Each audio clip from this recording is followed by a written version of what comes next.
আসসালামু আলাইকুম ওরহমতুল্লাহি ওয়াবারাকাতুহু। দূরদূরান্ত থেকে যারা দেখছেন ভিডিওটা সবাইকে জানাই আন্তরিক ধন্যবাদ। আসসালামু আলাইকুম ওরহমতুল্লাহি ওয়াবারাকাতুহু। প্রবাসে আসছি আমরা হালালভাবে কিছু ইনকাম করার জন্য, কিন্তু অত্যন্ত দুঃখের সাথে জানাতে হয় যে আমাদেরই দেশি বাংলাদেশি এক ভাই এইভাবে চাকরি করতে যায় এই মুদিরের থেকে টাকা চুরি করে ধরা খাইছে। এটা দেশের জন্য যেমন অপমানজনক, ওই নিজে তো বিপদে পড়ছেই, আর আমরা যারা প্রবাসী আছি সবাই একটা বিপদে হয় রাখছে, একটা টেনশনে ফেলাই দিছে।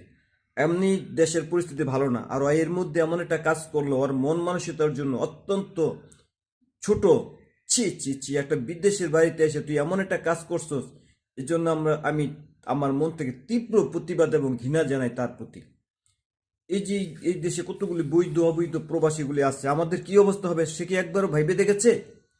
তাই আমরা সবাই যারা যেখানে থাকি ভাই, সত্যি সত্যি অর্থে আল্লাহকে ভয় করি, সৎ পথে থাকি, সৎ পথে হালালভাবে সারাদিন এক বেলা খাই, তাও মনে একটা শান্তি থাকবে। এই যে টাকা চুরি করার যে লড়া খাইছে, এটা তো দেশের জন্য অত্যন্ত অপমানজনক, এবং আমরা যারা প্রবাসী আছি আমাদের জন্য অত্যন্ত বিপজ্জনক। কারণ দেশেরও বাপ মরতে গেছে, আমাদেরও একটা মান সম্মান নিয়ে এই দেশে থাকাও মুশকিল হয়েছে।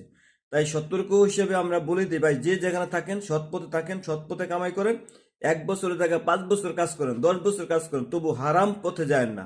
কারণ দুনিয়াতেও শান্তি পাবেন না, আখেরাতেও শান্তি পাবেন না। তো সবাই ভালো থাকবেন। অসংখ্য ধন্যবাদ। আসসালামু আলাইকুম।